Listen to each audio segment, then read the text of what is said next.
Guys, eto, at dahil maputi na ang ating mga kabuhuan dala ng aging, ayan na, kailangan na nating magkulay. So wala akong stock sa bahay, bibili tayo ngayon. Mamaya na yun, papaliguan pagka nakulayan ko na yan.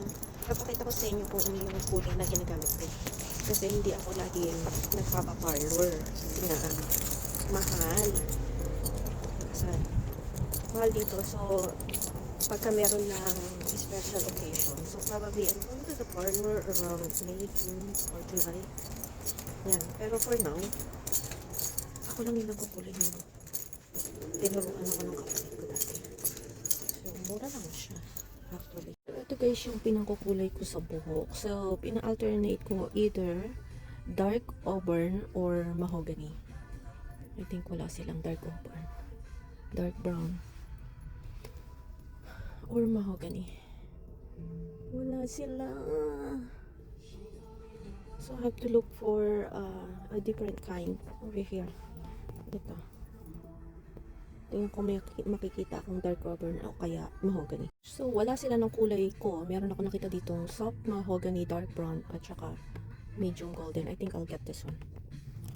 The soft mahogany, dark brown. There you go. I'll show you later what will be the color on my hair. Eto na guys, pinuksan na natin siya. Pinagsama-sama natin ang meron siyang A, B, C, D. So ilalagay natin yung A, B, C dito sa mixture. Tapos yung isa, yung D is conditioner. Okay? So from this, look at that. From this to later. Ayan siya guys. Kagandahan kasi sa mga pangkulay these days, wala na siyang amoy. Hindi katulad nung araw, talagang malakas ang amoy ng ano. Ngayon medyo mga ano na ang ingredients nila. So yan, iiwan lang natin siya ng usually iniiwan ko siya ng at least 45 minutes. Yan. Diba?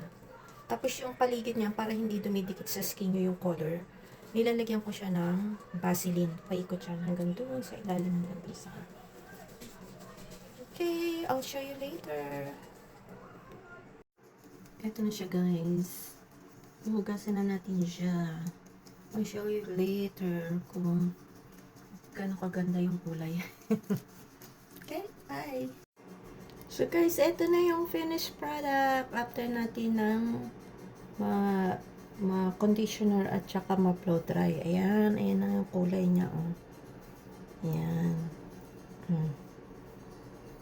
Yan yung soft mahogany na kulay. Ayan.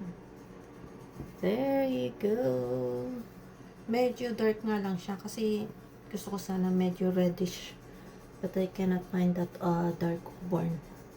But anyway, that will do. That's it for today.